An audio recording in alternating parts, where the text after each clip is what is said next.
Dear beloved Thai, dear beloved community, today we'll have a session of questions and answers. We have 4 of our brothers and sisters up here. From my far right, there's Brother Faplu, Brother Stream. Next to Brother Faplu is Sister Tuk Ngim, who ordained right after me in 2001. Wonderful. And then there's Brother Dak Nguyen, Doi Dak Nguyen, who was ordained in Plum Village, Thailand. 2013. Yes. And I'm Sister D. And we're very happy to be here with you. So we would like to give priority to the children and the twins. I don't think the teens are here, are they? Okay, so children and twins, if you have questions, you can come up and sit. Okay, so we'll take about 5 questions or so. And then after that, you can go out and play. And the young adults and the adults can ask their questions. And we would like to say that we want you to ask something from your heart, okay? Something that you really care about, that you just wonder, what it means, how to take care of yourselves, how to take care of your mom and dad, how to be happy and peaceful, like genuine, real questions, okay? And then we'll also do our best to answer from our own hearts and from our own direct experience. Does that sound good? Yeah? And the first one, when you ask your question, you can sit on the chair. And then we'll listen to one sound of the bell before you ask your question, okay? And the monastic, only one of us will answer the question, just so that we can take more. So just one person answering one question. All right? Sounds good? And also for the adults, if we pay attention, children, they can ask very deep questions in a very short way. So a good question doesn't have to be very long. All right? All right. Okay, so children, please feel free to come up, Kang. Something you want to ask? Anybody? Who's the brave one? If the first one, come up here, Kang. Yeah, there's a chair for you. Excellent. You see, when you come up here, your friends will see you, and they will see that they are able to do the same thing. Thank you for being so brave. All right, so let us listen to one sound of the bell.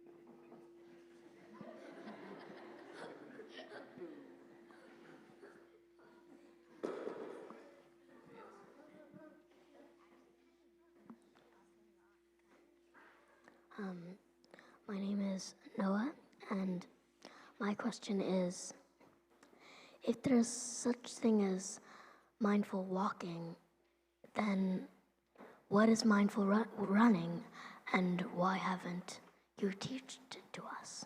Mindful running? Yes, mindful running. Why don't we do mindful running? Yes. Did you all hear that question? If there is such thing as mindful walking, then why is there not mindful running? And why haven't we taught you that?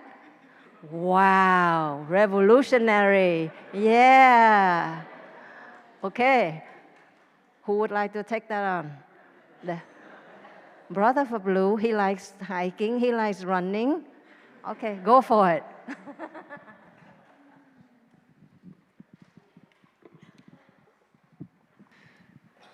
What is your name? Noah. So do you like to run? Okay. And can you be totally present during your running, not thinking about anything else?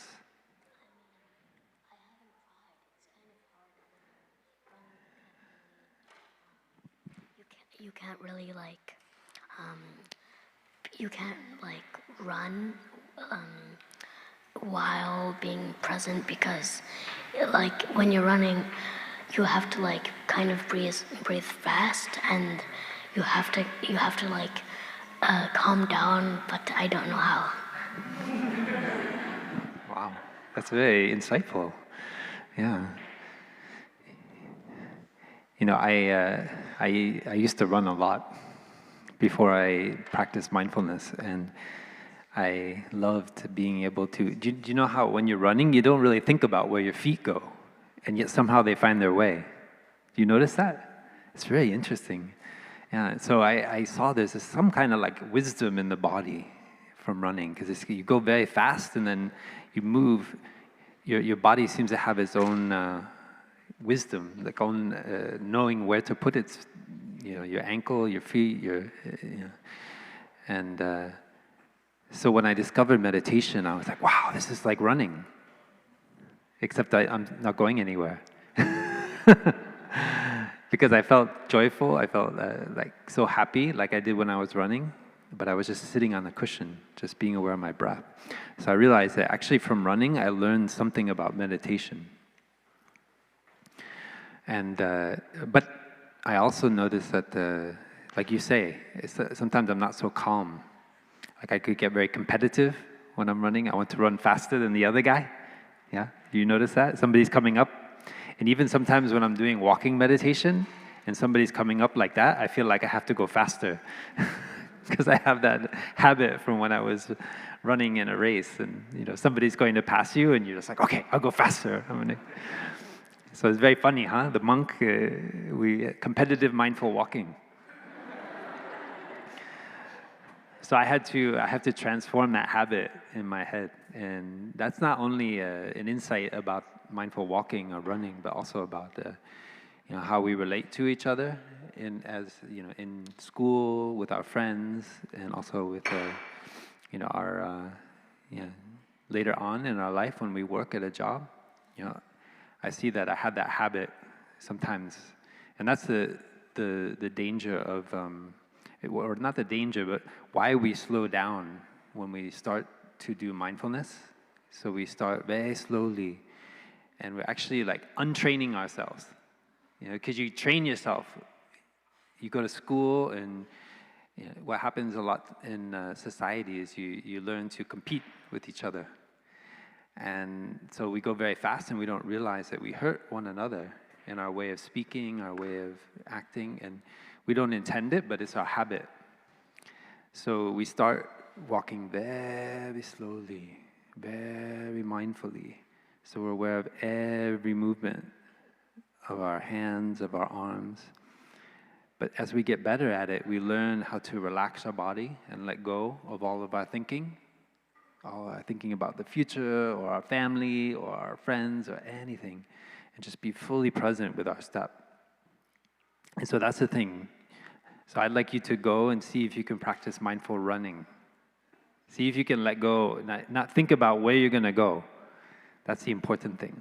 Because usually when we're running, we see that thing over there, and we want to go as fast as we can to get over there, right? But when I seen our teacher practice mindful jogging, can you believe that? You see our teacher there? That's his picture on the altar. Can you believe that he practiced mindful jogging? Do you believe me? Yeah, okay, great. I'm great. I feel very trustworthy.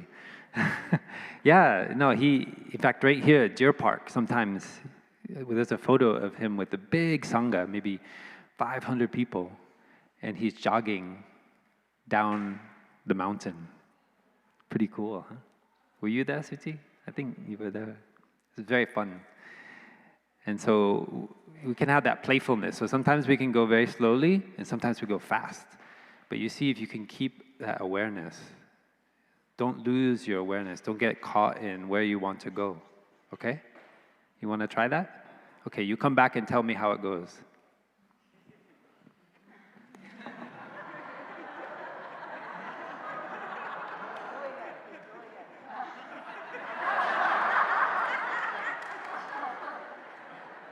How was it?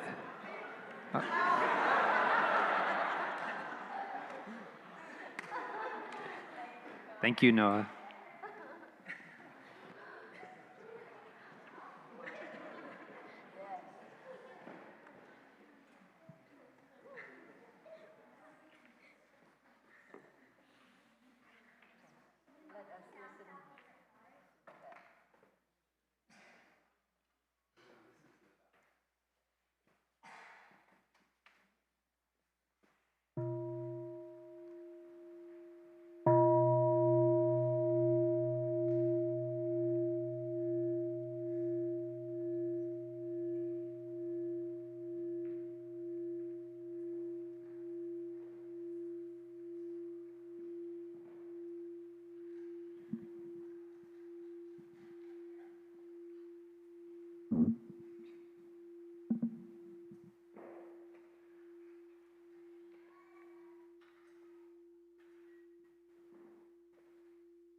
Do monks and nuns have favorite colors?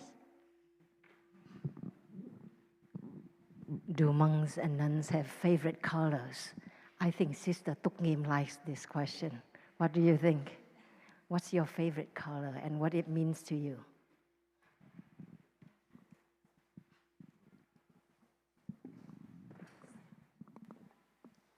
Dear Thầy and dear Sangha, what's your name? What's your name? Seri. Dear Seri, favorite color. I think you have your own favorite color too. What? Blue. Yes, each of us has some favorite colors in us, one or many. It depends on your culture and on your environment, and on your friends you close with or you live with. If you live with your family, the family's favorite colors is the same and more giống nhau, more similar. I recognize my favorite color now is purple. I didn't have the favorite color. Didn't recognize my favorite color until I went to. I lived with sisters in Magnolia, but before that, I went to Plum Village and lived in New Hamlet. And the meditation hall in New Hamlet, most of colors in that hall is purple. Purple mats, purple cushions, and around us is quite purple. The purple on the stage and the podium is also purple. Everything in the metro is purple. We heard that that color is from favorite color of Thai. So it's nourished, it's root in my consciousness, but I didn't recognize that purple root in my consciousness and my favorite. And until I live in Magnolia Grove Monastery and live with sister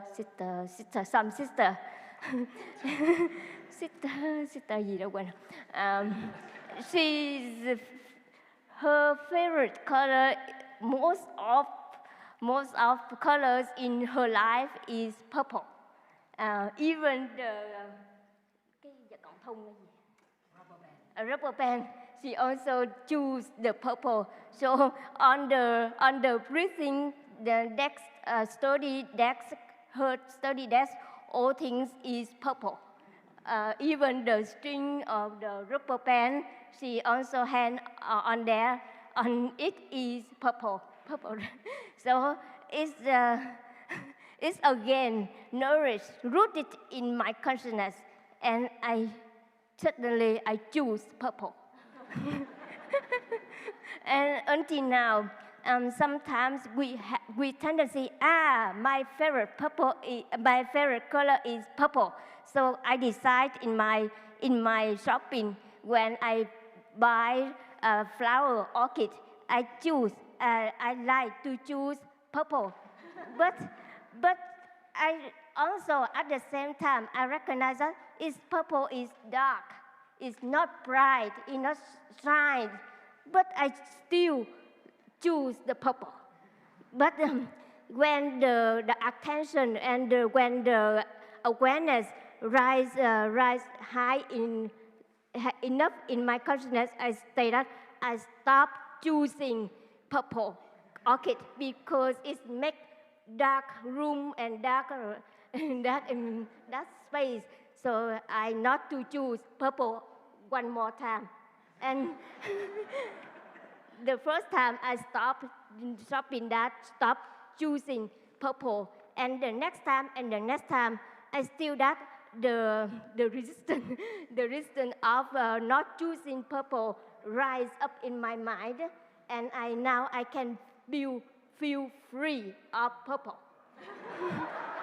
And I have more space, more room to choose another color.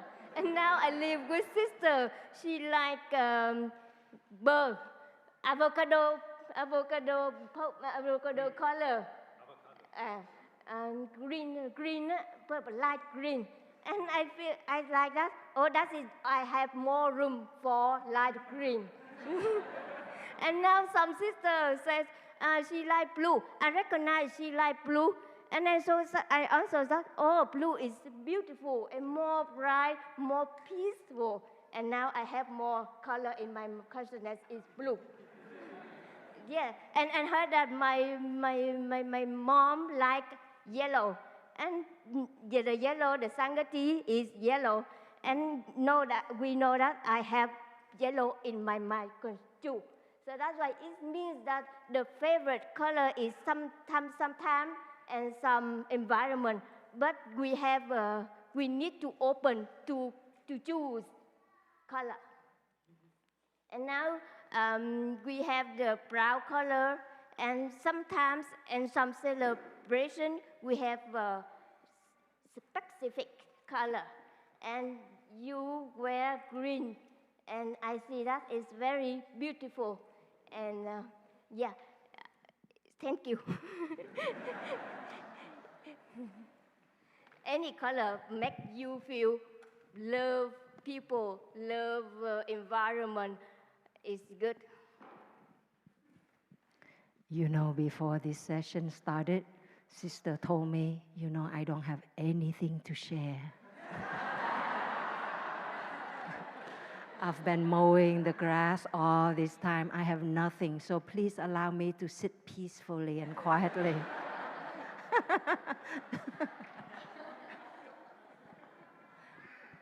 Thank you, Kang. Okay, so you have the next person. We'll listen to one sound of the bell first, okay?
Dear respected Thai, dear Sangha, my favorite drink is water. So, of course, we are monastic. We have a different favorite thing drink. It's like many brothers, they like to drink tea. Some of us like to drink coffee. And but for me, I choose to drink something that is good for my health. And so water is the drink I like to drink in the morning. Also tea. In the morning, I also drink tea some. But in the evening, I don't drink tea because I cannot sleep well if I drink tea in the evening. And when I drink something, it's like Coke or Sprite. It just sometimes, it's not so often. So what is your favorite drink? Lemonade. Yes, I also like lemonade, especially in the hot season. And but the most important when we drink is we are mindful when we drink something. We drink water, or we drink coffee, or we drink tea. So we have a tea meditation. We also have a coffee meditation or water meditation. The important thing is when you drink tea or drink lemonade, you can be aware of your drinking. You be aware of a cup of lemonade in your two hands, and then you drink it. Just enjoy at that moment. Don't thinking about this or that. So that is the way we enjoy our drinking. Whatever the drink we like, we choose it, and we just enjoy that moment. Maybe in our daily life we don't have a time, and we just drink. When we hold a cup of lemonade in our hand, it's very hot, and we like to drink it, finish it. But now you know the practice, you can enjoy your drink, enjoy the moment you drink the lemonade, and you feel fresh in your body. So that is the way that we drink something. But you can choose something that is good for your health. Thank you.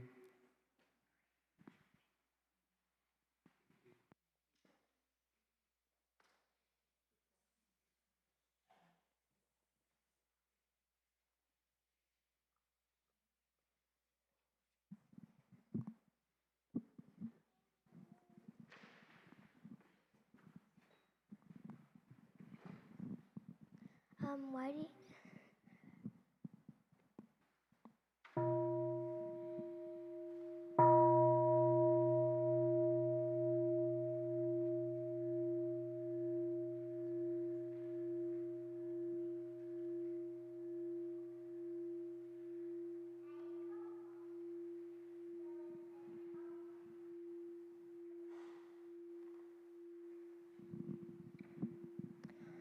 why do you guys always wear brown robes?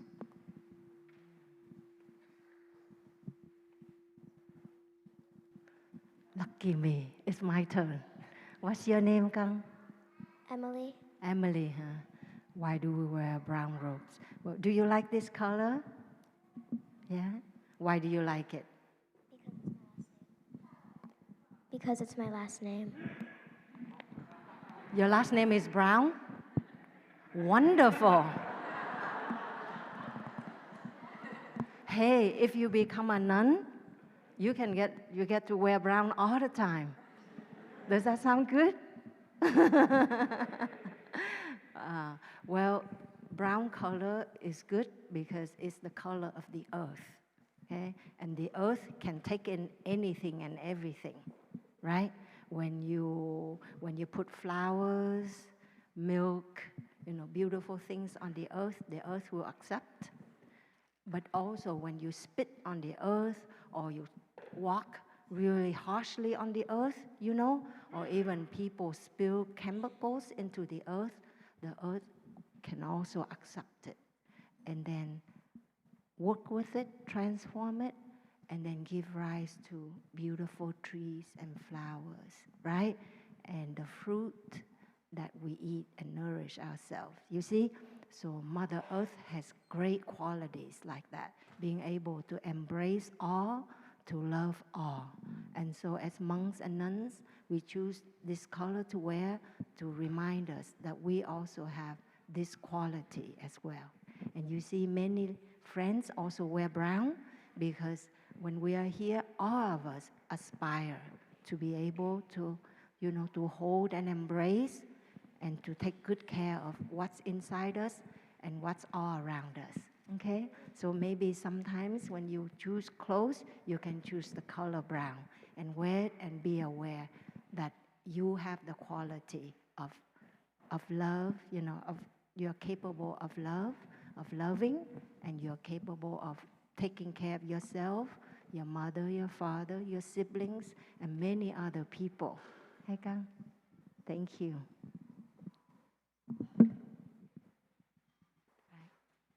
Thank you, Emily. All right. You see, children, they're very curious. Wonderful. And to have children come to the practice this young, the practice becomes a part of them.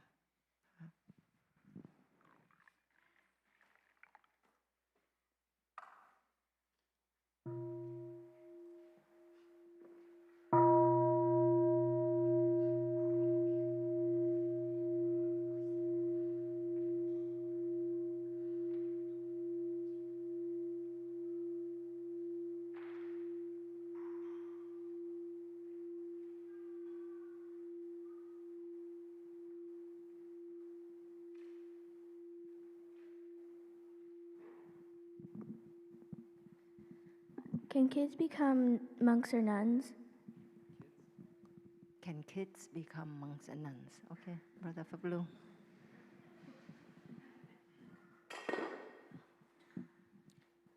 Do you want to become a monk or a nun?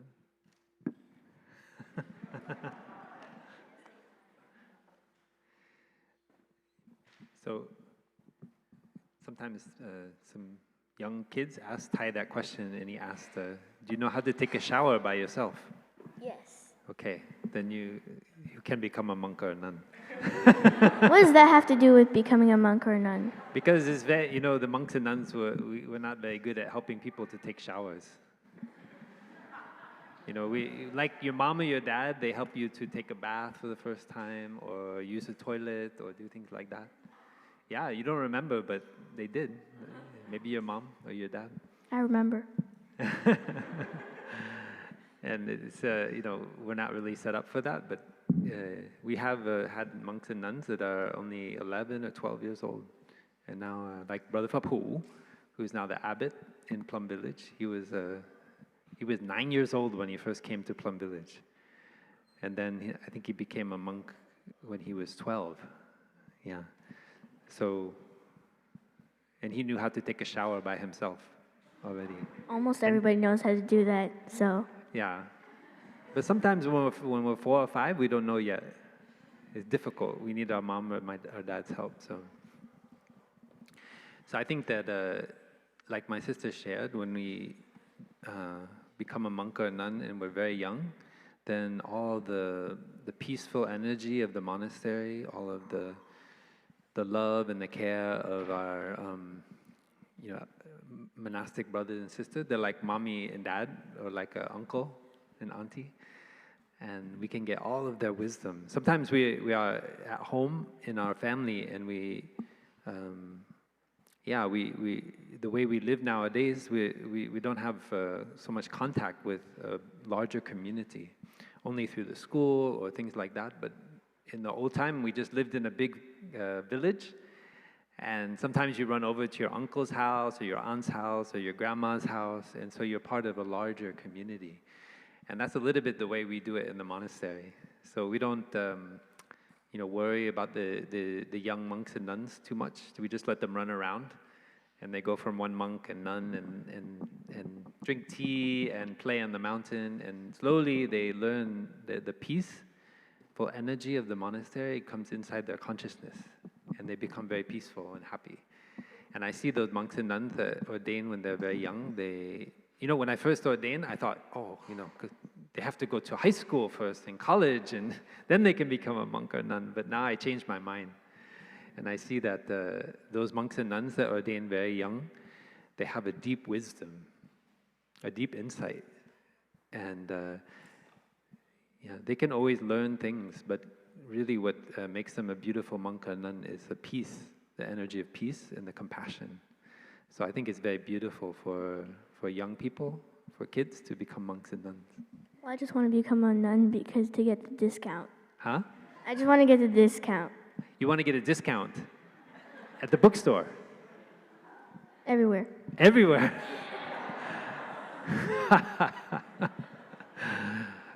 Well, I wish I had a discount everywhere. I thought monks and nuns had an equally discount. Like at where? At the bookstore? At Walmart? You think we get a discount? I don't know if we have a discount, but sometimes people give us stuff. Like I went with my father last year to the restaurant. There's a hamburger restaurant in town. They have vegan hamburger, like Beyond Burger. And there was a man in front of us, maybe 25, 30 years old, and he suddenly turned to me and said, "I would like to pay for your meal." And my father was so shocked. In his whole life, he never had that happen. And he felt very embarrassed because he invited me to go to that place. And here's this man in front of us. We never met him before. So we don't have an official discount, but sometimes people do things like that because they feel very inspired to see monks and nuns. So you never know. You can't choose what discount you get. Okay? Okay.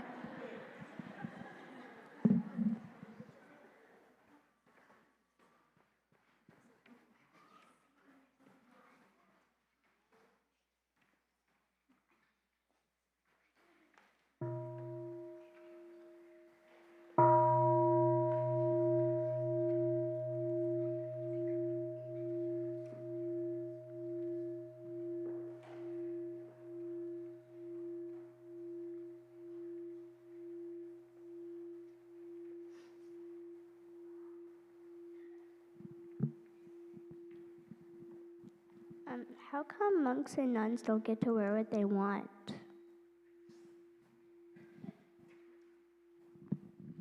How come monks and nuns don't get to wear what they want? Okay. Like purple and orange, that kind of things, right? Yeah. Or like gowns and tuxedo, that kind of things, or jeans. Yeah? You want to answer that?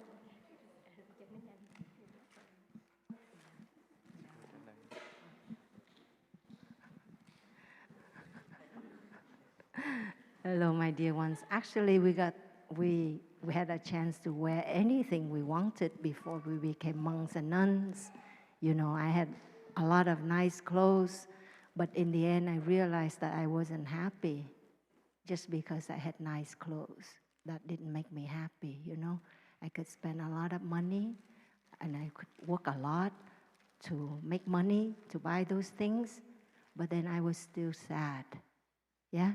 And so when I became a nun, although this is our uniform, and I have 3 robes like this, they look like each other. You cannot tell the difference really, but the other one is very faded, But I'm happy because I have time to take care of myself, of my body, of my feelings. When I'm up or down, I'm able to breathe and to say, I'm here, I love you, I'll take good care of you. So I tell myself that, and then it makes me happy. You see? And this color I was sharing earlier, this brown, helps me to remember that I'm able to love myself and I'm able to love others and not just being, sad and suffering all the time. You know what I mean? So in that way, it's not really, the cars we drive or the clothes we wear that make us happy.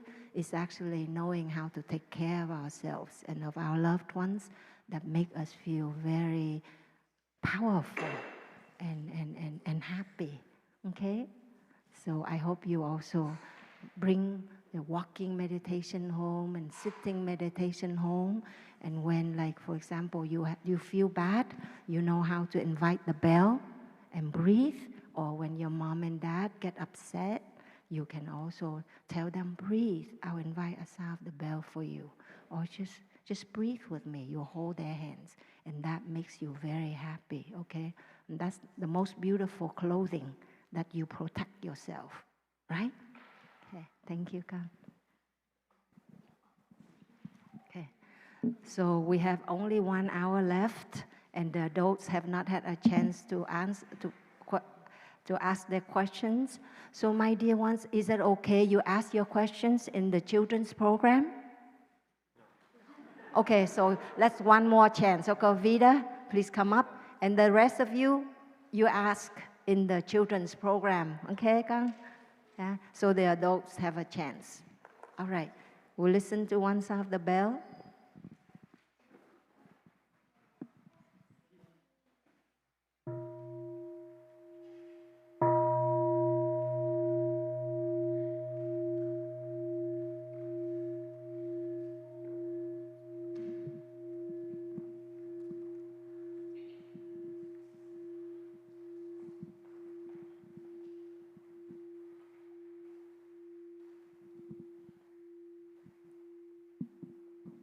Why haven't you guys taught us skipping meditation?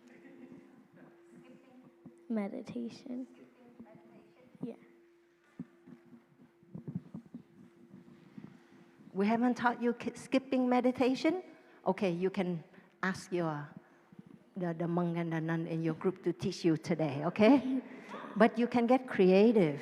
If you learn about sitting meditation, walking meditation, eating meditation, then you can bring that into other activities.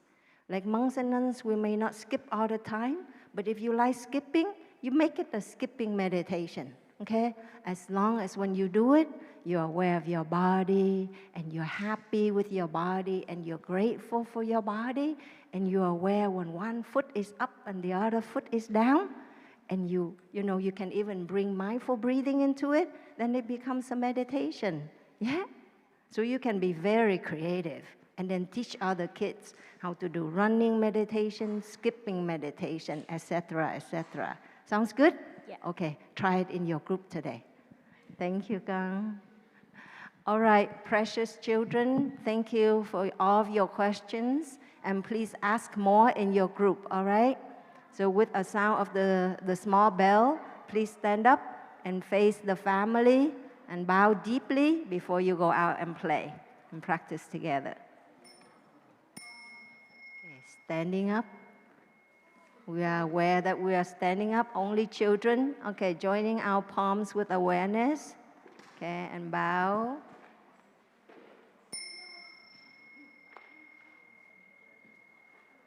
Thank you, my dear ones. Okay, adults, you can also move forward. Okay. With that, maybe we'll get the twins out too. Twins, precious twins, you can also go to your program.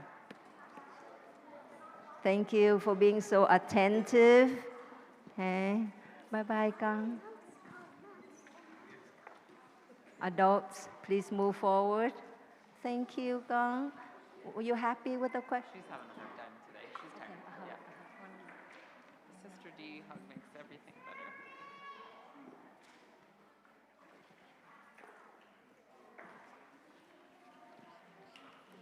better. Please, any of you in the back, if you can come up to the front so we can be cozy and close. Okay, you can come up. Otherwise, we might have to yell. Move forward, and those of you who would like to ask questions, please come up, and we have 6 questions. That's probably about all we can answer today.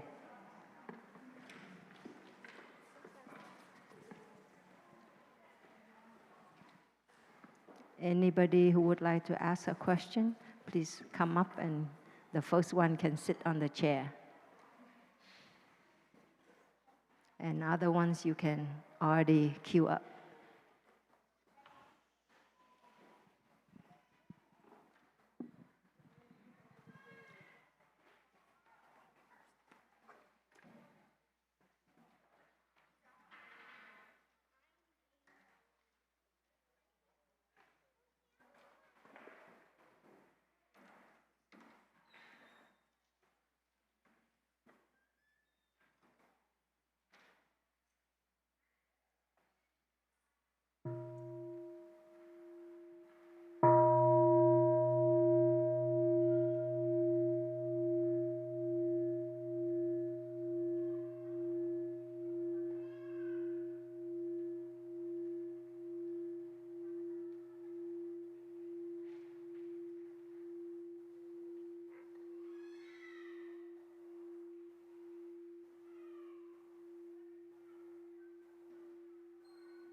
Good morning.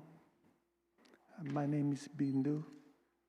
I have come to the retreat with a temporary crown in my mouth. And I've been taking painkillers, suffering for quite a while now. And I have this question about physical pain and how do you approach it mindfully?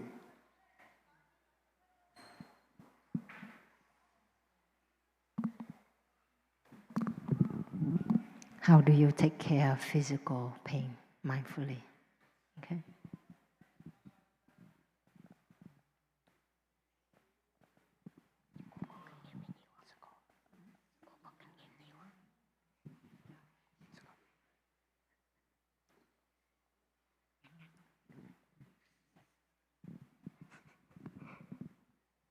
Dear Thầy, dear Sangha, and dear uncle,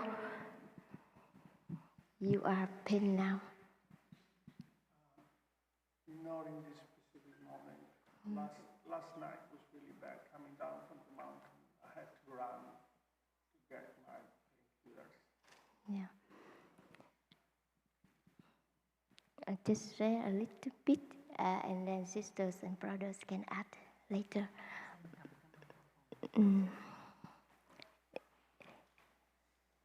Physical pain is something we can touch and feel easier than mental health. And if you recognize, bring awareness at the moment you feel pain and notice where it is, and then we can bring the breath with you and pay attention on the space, where it's pain. It's where the pain is at that time, at that moment, and then breathe with it. If aware that the pain is now in stomach or in the whole body or in the hands, in the muscle or in the head, just pay attention on that place and bring the breath with attention in that place. and breathe with it. Just breathe and calm it moment and moment deeply. Just breathe with it. Breathe with the pain, with the awareness that the pain is there, and get along with those awareness and the pain and the breathing together. Just breathing in and out, calming the pain with those together. Awareness, breath, and pain together. And says to, just don't say anything, just breathe slowly and with attention, or calming the pain. And awareness says to you that, say to the pain that I'm here for you, and I'm embrace the pain, and I calm the pain with breathing. The breathing work together with the pain. And moment by moment, it can observe the awareness, observe the tenderness in the breathing, and it's calm. Because in the awareness, we have the loving, we have the care, and we have the understanding. We have the capacity to embrace the pain. And the pain notice that and observe the love from the breathing with the awareness. And then it's calm and calm. You understand? Okay, if I'm allowed to reply, I understand the process, and I have tried to maintain my awareness and breathe and stay with the pain, but the pain at points has become so intolerable. I'm not very keen on taking painkillers. The first 2 days I thought, I'm gonna be strong and stand the pain, but then I gave in, and because it was really like bad, very bad, very bad, very bad. I couldn't take it. I tried to stay with the breathing, but it was overwhelming. Yeah. One more thing I add is we let the breathing, awareness, and the pain together, and also we let all of these things soft, lay down softly, and hauntedness on the ground, and bring all those things, body and mind and pain, down to the earth, ground to the earth. And let all the anxiety, let all the pain, let all the awareness stick deep down into the earth. And that's all we can do.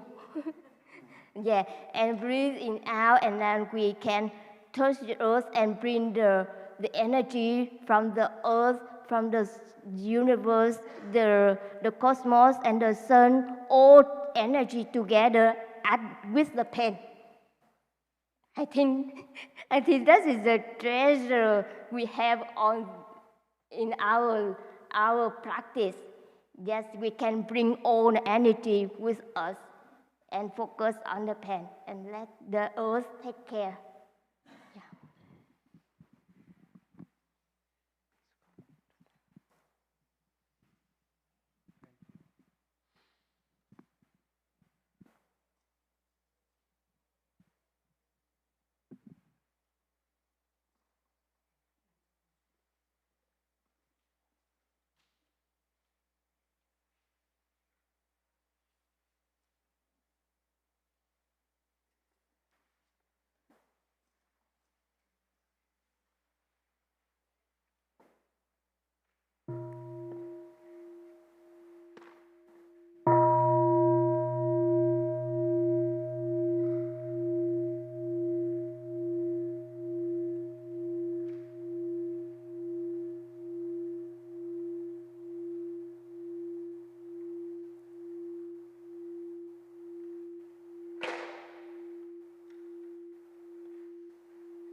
Hello, dear sisters and brothers.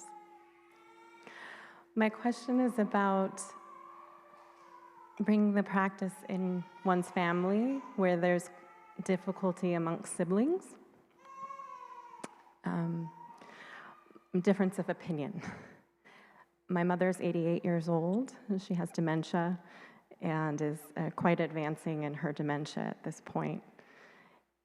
She fell and fractured her pubic bone in October, and I nurtured her back to health and sort of moved into her with her, along with my brother, who's been caring for her for the last 7 years.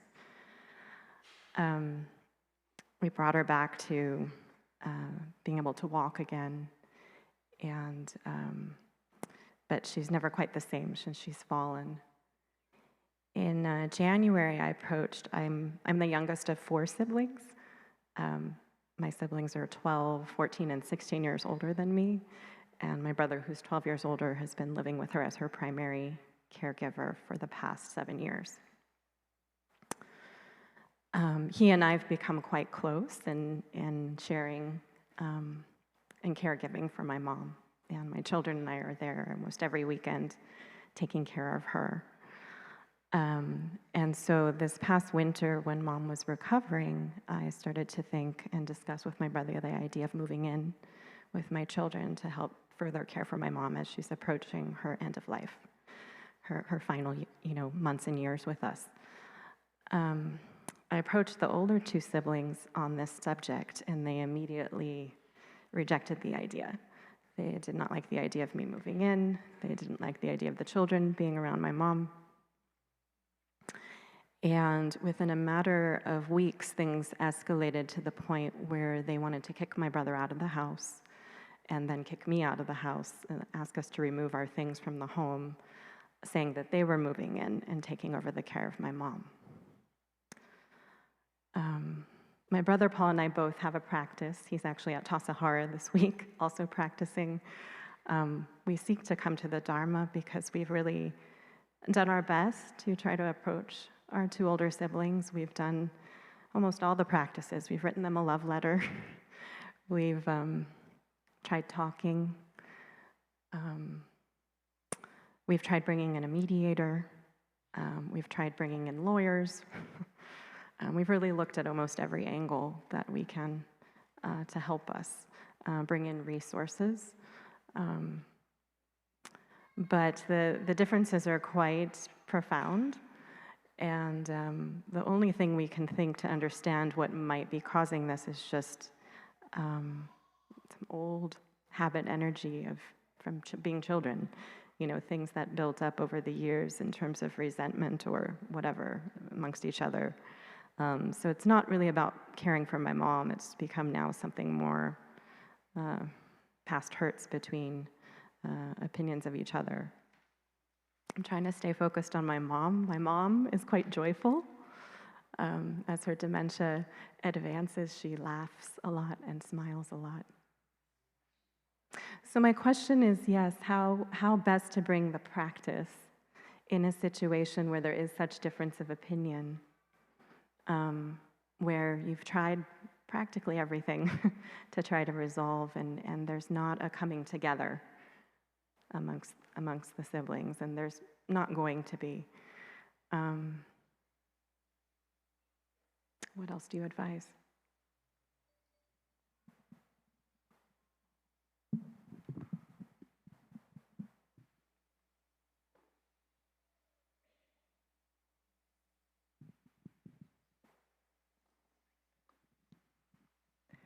Dear beloved Thầy, dear beloved community, well, it sounds like an interesting situation because nowadays I see that many elderly are not taken care of by their children.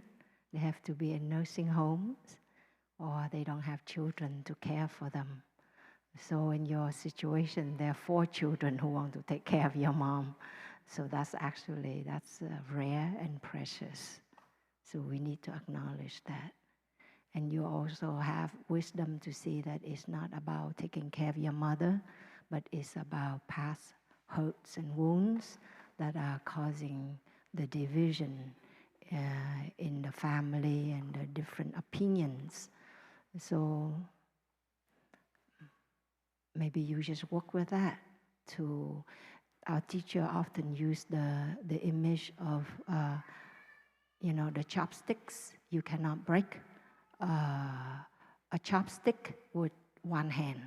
It takes two hands together to break a chopstick. If you remove one hand cannot break a chopstick.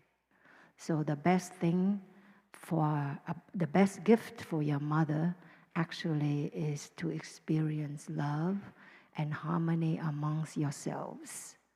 Sounds like she's well cared of. Otherwise, she has a home, she has children who are willing to care for her. But what she needs to experience is the love and the harmony amongst you, so that when you are with her, your hearts are open and free and not burdened by animosity and opinions and views. So if you can remove your hand from that chopstick and trust that your siblings will love your mother and take care, and that you will contribute to your mother's care with your practice by, transforming and resolving the conflicts, and just then you're blessed. Then when you come to her, you have all the freedom and the joy to share with your mother. It takes a lot to care for an elderly parent. So if they're willing to take on that task, let them. And when they're tired, then you are ready to take over. So I think it's a great gift to offer to your mother. And also it's that your parent will pass away sooner or later. But it's also a process that we learn to go through, to see our own fragility, our own impermanence, and to see, yes, how past unfinished business will haunt us until the very end, So when we are still young and healthy and have a chance to meet the Dharma, we, instead of investing our energy in others' superficial things, we can invest in our own transformation and healing, so that there's more spaciousness and healing in us, so that as we approach old age and sickness, we don't have to carry that burden or that fear or that angst, but we can be more spacious and more free. So it's also a gift from your mother to see how you can be when you grow old like her and be sick and be fragile. Thankfully, she's joyful. So that's also a gift from her. So learn from that. Okay? Thank you, dear.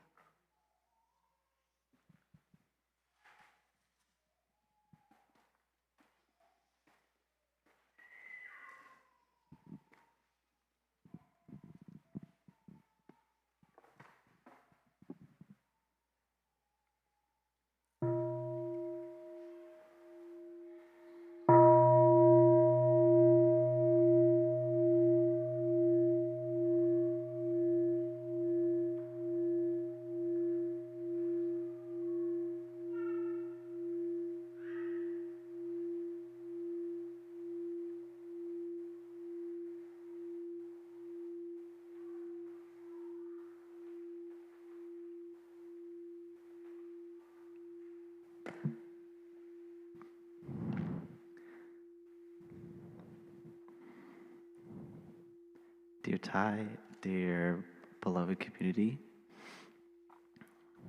how can true reconciliation, healing, and peace be cultivated in a time and place of war and extreme violence?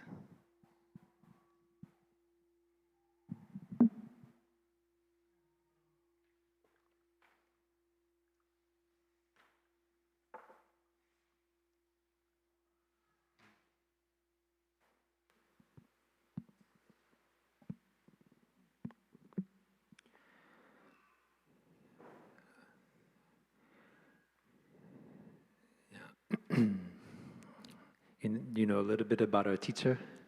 Yeah, he grew up during the French occupation of Vietnam, and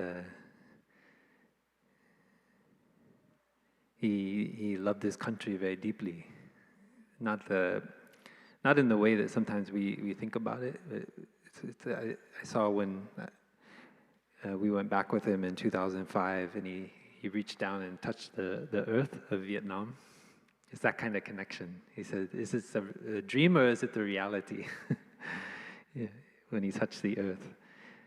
And I think that kind of love is in our bones.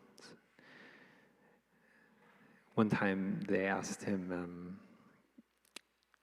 I think it was at the Ho Chi Minh Political Institute, where they train the government ministers about loving one's country, and he said, "How can we not love our country?"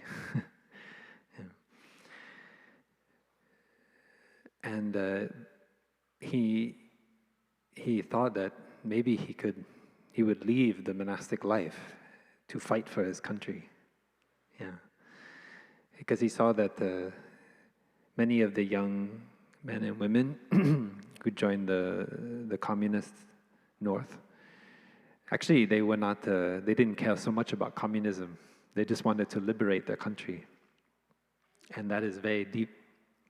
One brother told me recently that the head of the northern military forces, he said, "You can never defeat us because we will fight until the last one of us is alive." So that we have to recognize that there's a very deep connection with the land, and so we need to learn to train our mind in such a way that deep love, that deep connection we feel with the earth, that we are with the earth, especially where we're born and where we're raised. If we're not careful, it can lead to violence. It can lead to hatred, because when somebody is taking your land, taking that place, it's like you feel like they're taking your own body. And so the way our teacher, fortunately, decided to stay in the monastery and learn how to, inspired by many great nonviolent leaders like Martin Luther King Jr. and the way he and his friends and many black people in the South responded to the violence of segregation, the way that Mahatma Gandhi, responded to his India being controlled by the British Empire. He learned that we can transform that deep love for the earth, for the land that's in our bones and our blood, from a violent impulse into a non-violent. It's a kind of, I would say, it's a higher order, and it doesn't come necessarily naturally. But we need to train body and mind. We need to look at our fear and our anger, our jealousy, these difficult mental formations, and get to know them well, not just to follow our usual habit of running away from them. Usually when those difficult emotions come up, either we just deny that they're there, or we run the other way. We live our life trying to avoid situations where hatred and fear and jealousy come up. And so because I want to transform my mind, sometimes I'm a little bit funny, but I put myself in situations where those mental formations come up in order to train myself so I can understand them better. And I'm not always successful. Sometimes I get angry and jealous and fearful, and I say unskillful things. But I sit and I reflect, and I'm deeply committed to this practice because I know I've been able to transform and understand those formations more deeply, and I want to continue to do it. So I choose the path of sometimes letting those situations arise so I can work with that emotion and understand it better. And without a Sangha, I could never do that. So it's dependent on my brothers and sisters, actually. Sometimes I depend too much on my brothers and sisters to provide me with peace. But I borrow the energy from the Sangha every day, every moment, even when I'm sleeping. I'm receiving the energy from the Sangha when I live there. And I see that alone,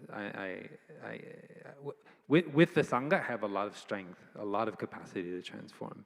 By myself, of course, you can learn all the techniques of mindful breathing, mindful walking. That's wonderful. But if you don't have a community of practice, because that seed of violence is not only in us. It's not only in the Israeli Defense Forces. It's not only in Hamas, right? It's not only in forces fighting in Yemen or in Somalia or Sudan or Ukraine or wherever, Russia. Those seeds of a deep connection to the earth and the seed of violence and fear are in our ancestral lineage, every one of us. And some of us have it more and some less. So when we practice touching the earth, we embrace our blood ancestors, our spiritual ancestors, and the land ancestors. And when we do that, we see that we are not a separate self. We are a part of a flowing stream of ancestors. I don't sit here thinking I am this brother for blue, born here, there. I practice to let those ideas go and see much deeper. I mean, from the outside, we see a cloud. We never think that cloud just is there by itself alone. We know that it comes from the surface of the ocean and the sun and the humidity of the air and so forth. And so, but somehow with people, we're very funny. We keep holding those ideas that we are a separate self. So I know that in me is the suffering of my, German and Irish, Cornwall, English, ancestors and others. And most of them lived their lives and transmitted their suffering down through the lineage without having a chance to really transform it. Because they didn't know that that's, first of all, one of the most important things they can do in a lifetime. They thought other things were more important. And second of all, they probably didn't have access to the Dhamma. I say Dhamma, it doesn't have to be in, that's to use a Buddhist term, but it's something the Buddha applied because that's the language of his time. But it's something that's not tied only to Buddhism or Christianity or any, Islam or any, tradition. It's a deeper wisdom and insight, which is not insight alone, but is built into it is a transformation, is the action of transformation, and it's like deep in the this, I don't know, I can't put a word on it. I want to say structure, the physical forces of life itself, of the universe, I would say. And we practice to free ourselves from thinking in order to get in touch with it. So that is our practice of transforming violence.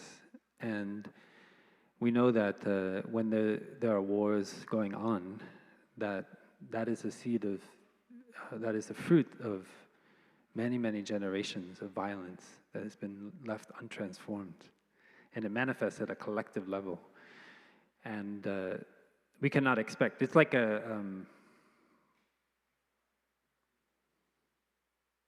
like we know in the soil of the land here at Deer Park, there are many kinds of plants. And some of them are manifesting and others are still in the soil. But when the rain comes, then they grow up right away. And then now it becomes the hot season and some of them die back.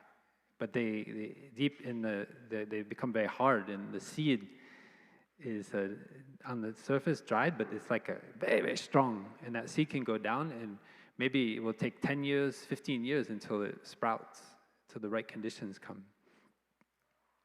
So peace is like that, but violence is also like that.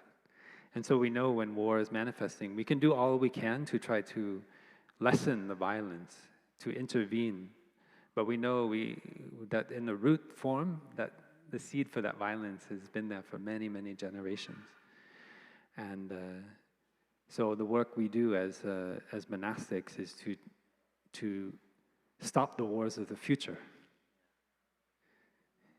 That is our main goal. It doesn't mean we cannot do something about wars that are going on right now, but we know that if we don't practice peace, practice joy, practice mindfulness in the present moment, and do it in community, and provide a place of refuge where peace and calm can be found, then in the future there will be violence and fear. And so, killing, and sometimes I see that in my dreams.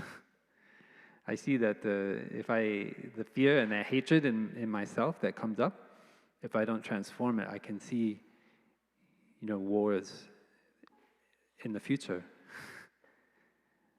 that hopefully we'll never see. Because I practice to come back to my breathing, come back to my body, and learn how to take care of that energy of anger and fear in the present moment. And that helps. And nobody needs to know about that, you see. So most of the great peacemakers of the world, nobody even knows their name. Like the Buddha, he's a great teacher, but there are many other Buddhas. We don't even know about them. And we don't know about the wars that didn't happen because of their practice. So just think about that. Yeah. We've been on this planet for 20, 40, 50, 75 years with the knowledge of thermonuclear bombs. And so far,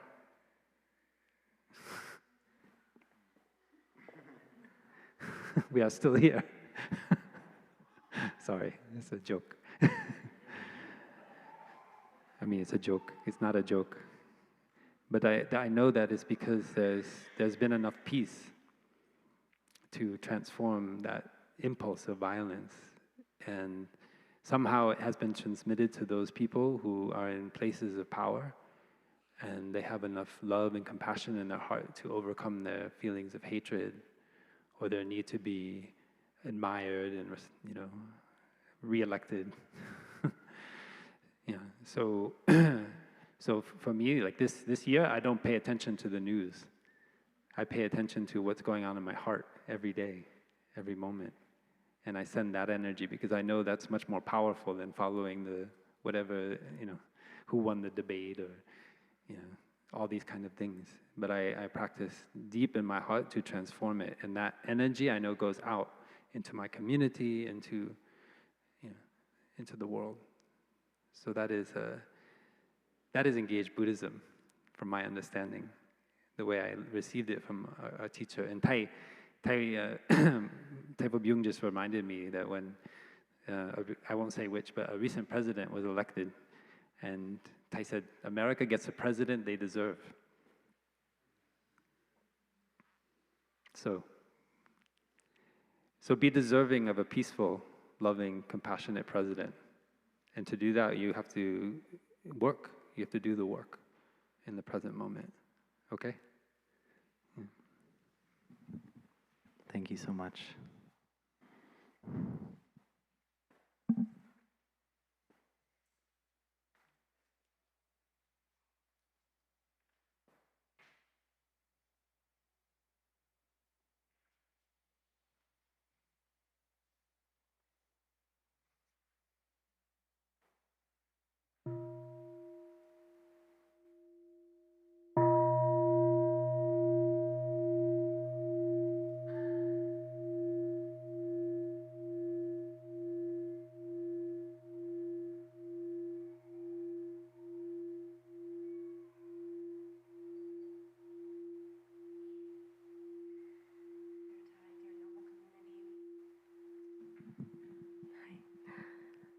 Thank you for this opportunity.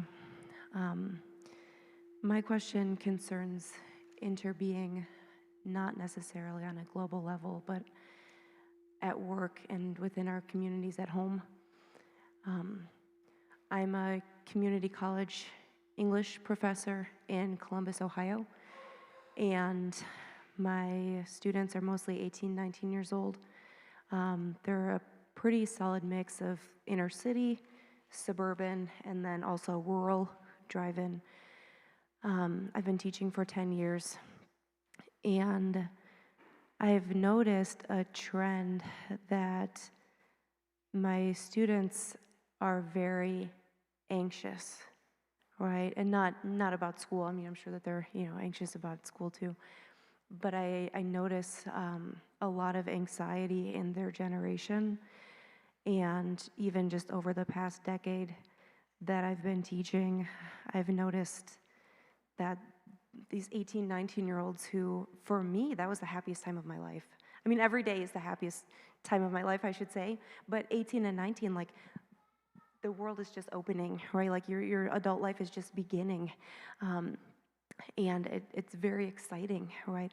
And it's not to say that my students are consumed by their anxiety, right? They're also, joyful, funny, smart, compassionate. They're wonderful people, and I feel so grateful to get to do what I do and to work with them. And I love them. I love my students, and every 4 months I get a new batch of students, and by the end of that semester, my classroom has become a sort of family. And I want to know if there's any way that I can support them or help them. I mean, of course, I'm helping them, with their reading and their writing and their communication abilities. And, a lot of them, I mean, this is the Midwest, that, not to generalize, but a lot of them are not familiar with the path or Buddhism or, any of these concepts that have been so critical to me, right? That have helped me so much in my life. And it's not really my place necessarily, right, to share that with them. But just if there's anything that I can do to help alleviate some of the suffering and anxiety that I have noticed becoming just more and more prevalent in that young generation. Thank you.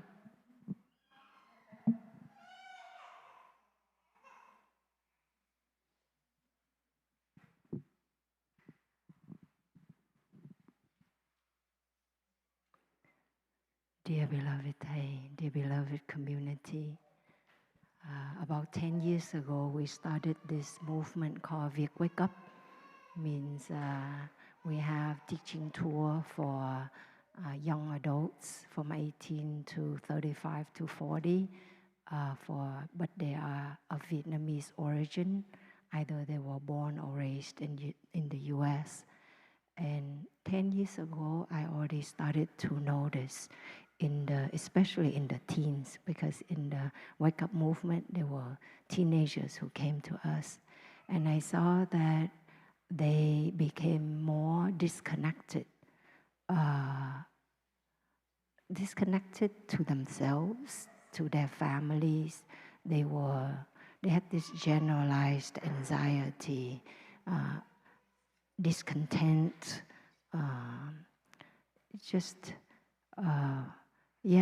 this numbness, and along with that, I saw there's a correlation that as young people become more and more dependent on the social media, on technology, they become, it's a kind of self-medication, right?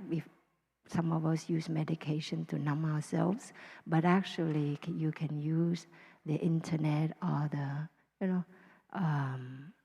social media, movies, games to escape and to self-medicate, self-regulate quite effectively. And it becomes a modality, an escape, a very effective escape mechanism or modality. And that happens to younger and younger generations now, at 3 or 4, they can already soothe themselves with their iPhone, and they don't need the presence of their parents so much. So I really would like to raise this awareness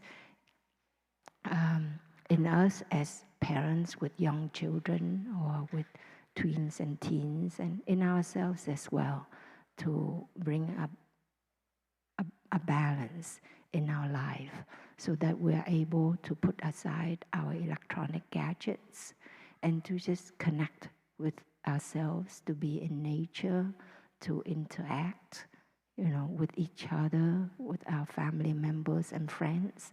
Because I just offer a talk to the teenagers in this retreat just 2 days ago. And I asked them, how do they feel that as robots become more like human, we call humanoid robots. They act and talk and look like humans, and how are we going in the opposite direction? We are becoming more like robots, like robotic humans. And they name it all. They said, we feel less, we have less emotions, we have less interactions with people, we were less creative, we are less in touch with ourselves. I mean, they share very deeply in that way. So that's the ground that festers anxiety and discontent and disconnectedness and just isolation and loneliness. But we get sucked in very easily. So I think one way is to raise that awareness and to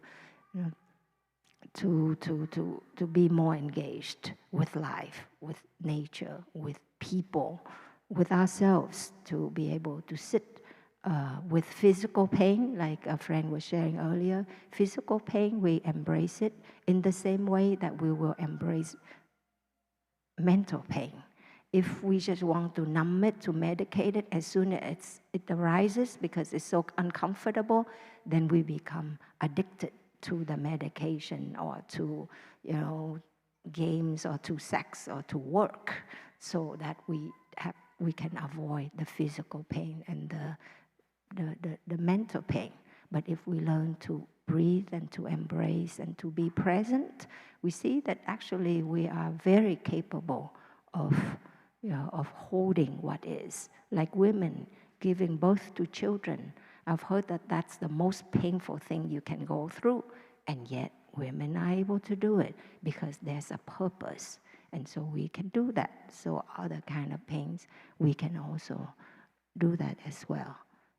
As an English professor, I think you can bring in readings, literature that are more spiritual. You can be more selective, that as they read, then they can also learn how to practice and how to, care for themselves more effectively. They can learn about other traditions, other cultures to widen their understanding.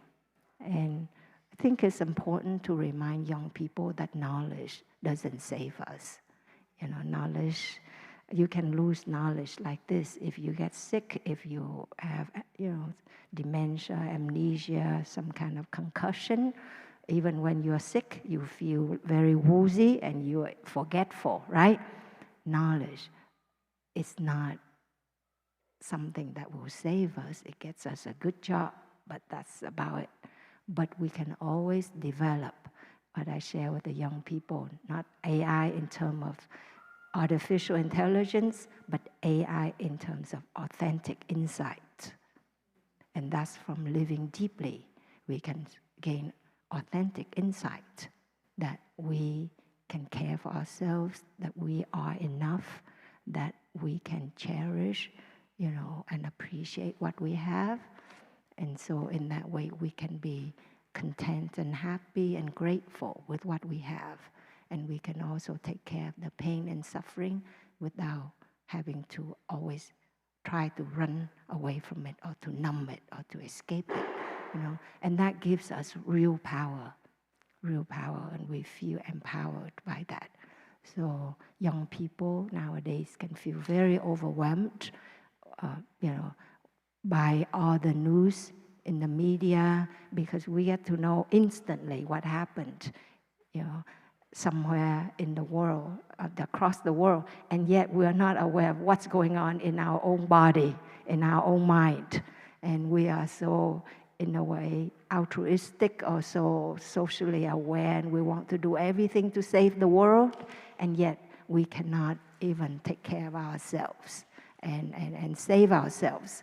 So that kind of discrepancy, actually it causes us to feel paralyzed, helpless, and in a way, not very authentic.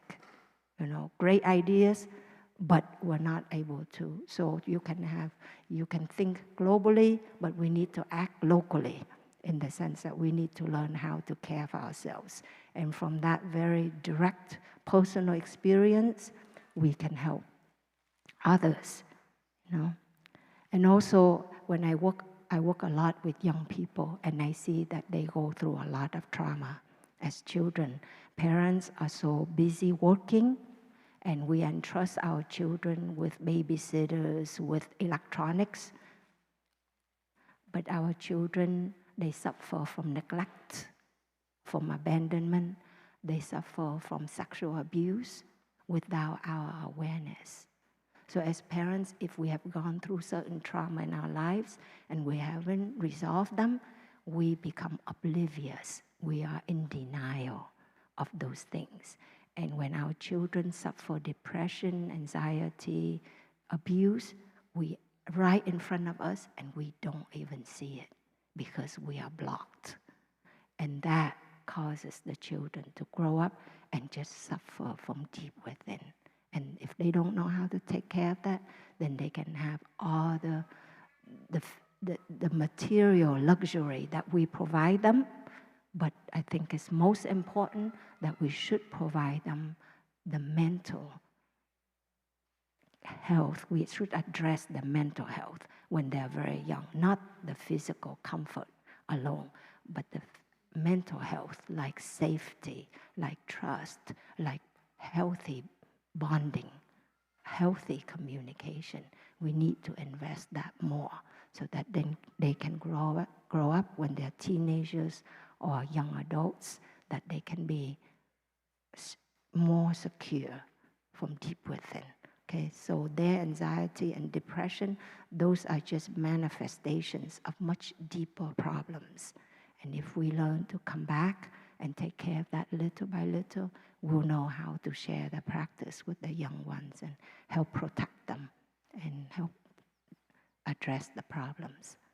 Thank you for taking good care of yourself, and thank you for loving what you do. That's a good example already. Okay. Thank you. Okay, my dear ones, it's already 12, 18, 20, so can we stop here? And then if you have questions, please ask, bring them to your Dharma sharing groups. We still have one more session today. It can turn into a Q&A session as well. Okay, thank you so much for your genuine questions and also for your deep listening. So the responses, the questions are not individual for the individuals who were here, but it's for all of us as well, hopefully. Okay, thank you. Let us enjoy 3 sounds of the bell together.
Dear ones, as you uncross your legs and massage your body, please allow me to make an announcement.